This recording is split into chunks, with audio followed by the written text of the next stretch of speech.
You spoke about that when you act in humility, there's no fighting. Why, if someone is in a state of humility? Let's take, for example, today. Were we to put into action the force of humility, we have enough what to live off. We can really give everyone all they need in life for food, sex, family, everything. Arrange a person's life completely. I'm not talking about giving him different sources of joy and fulfillment in life, but I'm talking about the normal life. Today, people are working. I see people, they come out at 6 a.m. With a cup of coffee, dragging their small child, putting him in kindergarten, taking that cup of coffee to work, coming back in the evening, even coming back with his cup. It's a special cup, so it won't pour in the, so he won't spill anything in the car. He comes back with that same cup. He left at 6 a.m., he comes back at 8 p.m. And you can see in the offices that 8 p.m., it's not the end yet. According to the lights that are on, people are still working and working and working. What does he have, all in all, as a result of his entire life dedicating it to work? What? Money, pride. No, wait a second.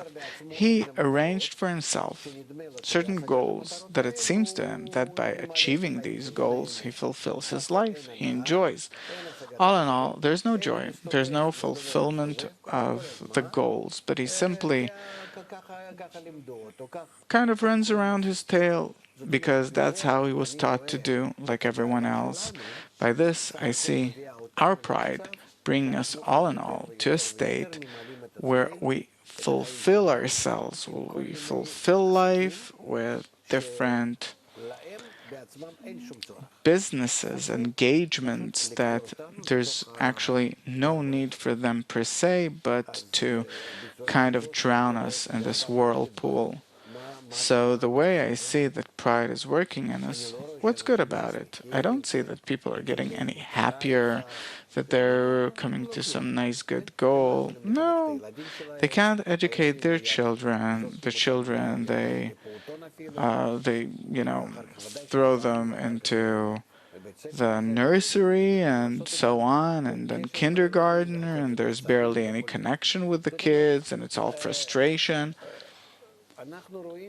We see that it's called that man's pride will humiliate him. On the one hand, but this same pride is what draws to advance. We want to be better. We want to succeed. It causes us to develop. What, for example? How are we more happier than the previous generation? I don't know if we're happier, but today, Wait a second. If so, then how do we check the meaning of life? The intensity of life, the feeling of life, vitality. How? According to how much I run around, according to how much I'm all. How? What does life consist of today? We're reaching a state where I don't need a family. I don't have time for it. And a woman doesn't have time for it. She doesn't want to get married. Altogether, we have reached an artificial state, extremely artificial, where all that we had throughout the years of history, that we needed to exist this way. Family, children, educating them, getting them married, all this. First of all, that has to be.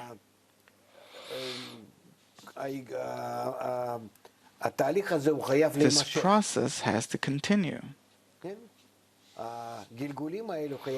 These incarnations have to be. I live, give birth. They live, give birth, and so on.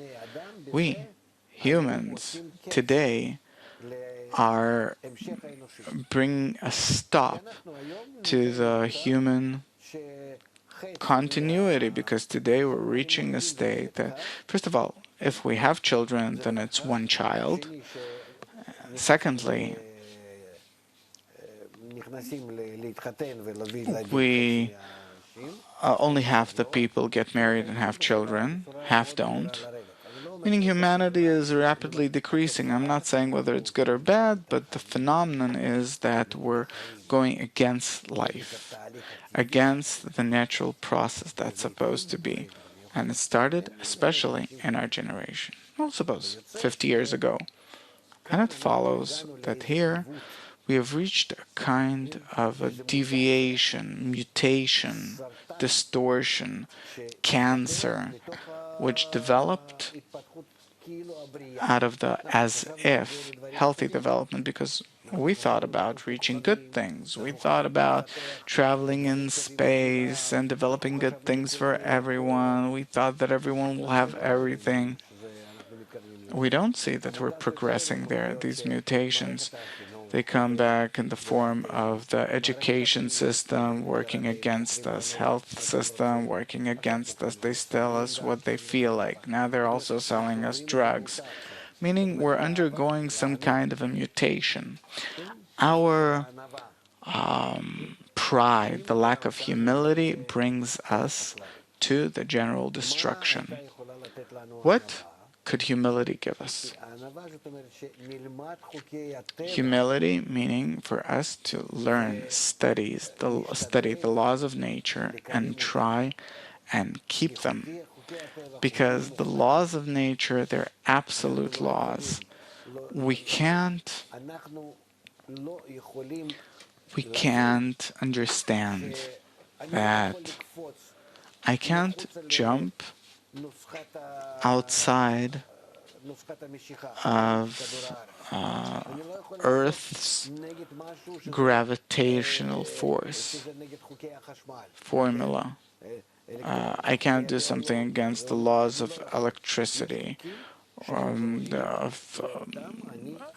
are laws that are absolute, and I have to keep them. And nonetheless, while I keep them, I destroyed them in one way or another towards others, and eventually against myself, like with food and everything else. But there are laws in nature which belong to human development, which are laws that are more concealed, but we don't exactly know them because we're not pinpointed enough in our vision to see them. We've developed a bit in our psychology from Freud until the 60s, suppose, or 70s of the last millennia. It was the 60, 70 years of psychological development, and that's it. We can't develop more. There is no more psychology. We can't get deeper in because our attitude, our approach is egoistic. Were we to work more humbly, then we would have participated with nature, we would have decreased our ego, would have lowered ourselves to a level where we would like to go in everything, with everything, only according to the laws of nature, and then we would benefit big time. What does it mean? Let's learn from animals. An animal. An animal takes only what it needs. That's it. They don't have they don't store anything. If there's like a bone for the future, like we call it, like with a dog or something, these are small things, but actually, no. An animal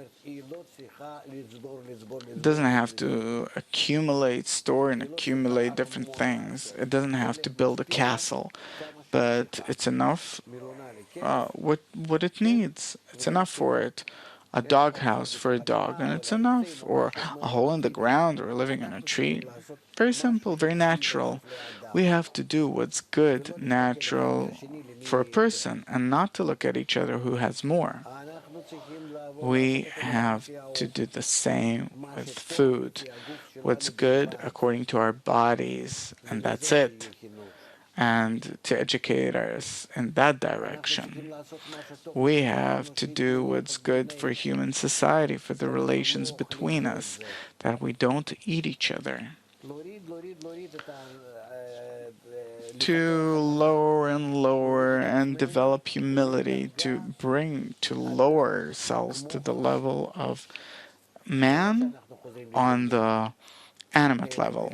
It's not going back to the jungles, but it is in a form that is called rational, to the level to which we bring ourselves down from the degree of pride and condescending to the level which is called humility.